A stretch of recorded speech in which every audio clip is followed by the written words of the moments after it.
পবিত্র বাইবেল বলে প্রত্যেক মানুষ অবশেষে মৃত্যুর মুখোমুখি হয়। তবে পবিত্র বাইবেলে এমন দুটি উদাহরণ রয়েছে যাদেরকে ঈশ্বর মৃত্যু ছাড়া স্বর্গে তুলে নিয়েছিলেন। তাদের জীবন আজকের বিশ্বাসীদের জন্য গভীর তাৎপর্য বহন করে। মৃত্যু ছাড়া এমন একজন ব্যক্তি স্বর্গে চলে গিয়েছিলেন, তার উল্লেখ রয়েছে আদিপুস্তক 5 অধ্যায়ে। তিনি ছিলেন হানক। সেখানে লেখা রয়েছে, হানক ঈশ্বরের সহিত গমনাগমন করিতেন, পরে তিনি আর রহিলেন না, কেননা ঈশ্বর তাকে গ্রহণ করিলেন। হানক বিশ্বস্তভাবে ঈশ্বরের সাথে চলাফেরা করেছিল, সেই কারণে ঈশ্বর তাকে স্বর্গে তুলে নিয়েছিলেন। পবিত্র বাইবেলে হানকের সম্পর্কে বিশেষ কিছু লেখা নেই, তবে পুরাতন নিয়মে আমরা একটি পদ পাই। সেই সাথে এপ্রিয় 11 অধ্যায়ে 5 পদ হানকের বিষয়ে বলে, বিশ্বাসে হানক লোকান্তরে নীত হইলেন, যেন মৃত্যু না দেখিতে পান। তাহার উদ্দেশ্য আর পাওয়া গেল না, কেননা ঈশ্বর তাহাকে লোকান্তরে লইয়া গেলেন। বস্তুত লোকান্তরে নীত হইবার পূর্বে তাহার পক্ষে এই সাক্ষ্য দেওয়া হইয়াছিল যে তিনি ঈশ্বরের প্রীতির পাত্র ছিলেন। হানক ছিলেন আদমের 7ম প্রজন্ম। বাইবেলে বলা হয়েছে হানক ঈশ্বরের সাথে চলাচল করতেন এবং তিনি আর ছিলেন না, কারণ ঈশ্বর তাকে নিয়ে গিয়েছিলেন।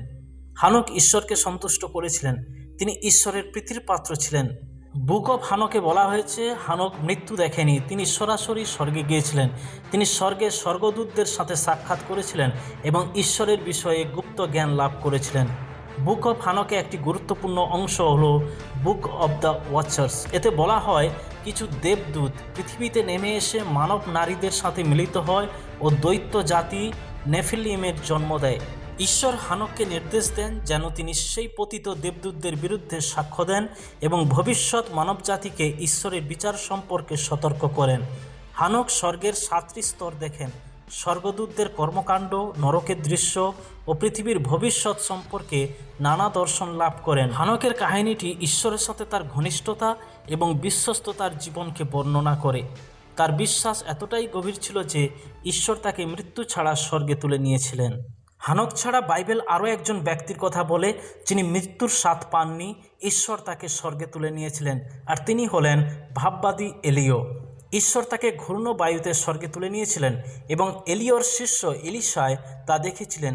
2 রাজাবলী 2 অধ্যায় 11 পদে আমরা পড়ি, পরে এইরূপ ঘটিল, তাহারা যাইতে যাইতে কথা কহিতেছে, ইতিমধ্যে দেখো অগ্নিময় এক রথ ও অগ্নিময় অশ্বগণ আসিয়া তাহাদিগকে পৃথক করিল, এবং এলিয় ঘূর্ণবায়ুতে স্বর্গে উঠিয়া গেলেন।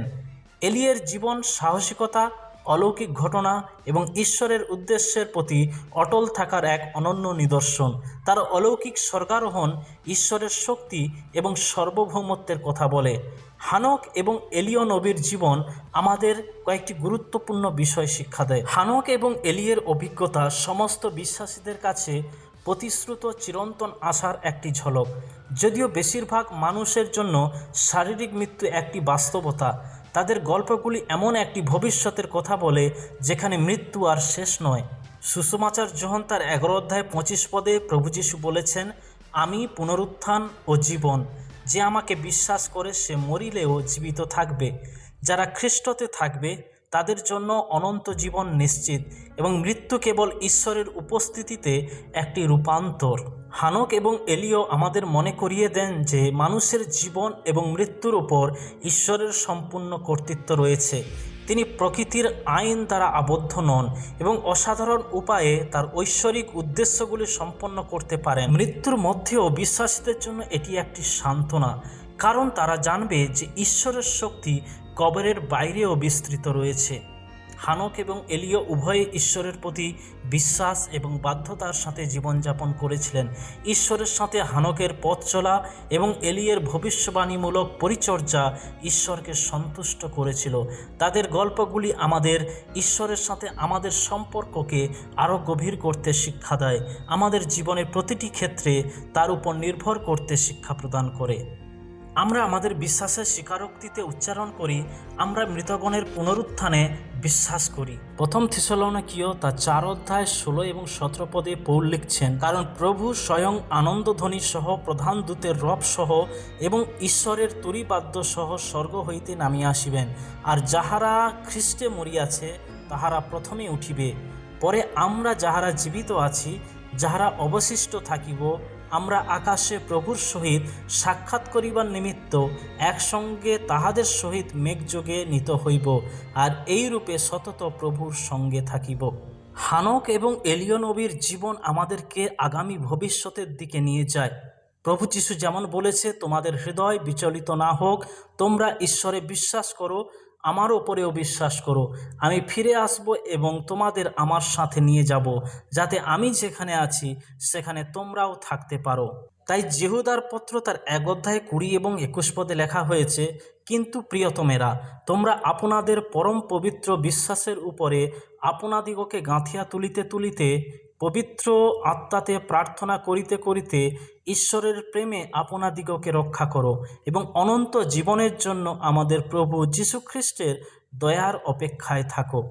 আমরা যেন আমাদের হৃদয়ে এই আশীর্বাদপূর্ণ আশা নিয়ে বেঁচে থাকি এবং চিরকাল ঈশ্বরের সাথে থাকার চিরন্তন প্রতিশ্রুতির ওপর আমাদের দৃষ্টি রাখি। প্রিয় বন্ধুগণ, হানক এবং এলিয় নবীর জীবন আমাদেরকে আরেকটিবার স্মরণ করিয়ে দিয়েছে, ঈশ্বর যেমন তাদেরকে তুলে নিয়েছিলেন চিরকালের জন্য মৃত্যু ছাড়া, ঈশ্বর আমাদেরকেও অনন্তকালীন মৃত্যু থেকে রক্ষা করার জন্য তিনি তার সাথে মেঘরথে আমাদেরকে তুলে নেবেন এবং অনেকে মৃত্যু ছাড়া স্বর্গরাজ্যে যেতে পারবে এবং ঈশ্বরের সাথে চিরকালের জন্য বাস করতে পারবে।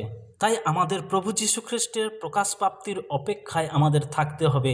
তিনি আসবেন যেমন তিনি কথা দিয়েছেন এবং তিনি আমাদের তার সাথে নিয়ে যাবেন যেখানে তিনি রয়েছেন, যেন তার সাথে আমরা চিরকাল থাকতে পারি।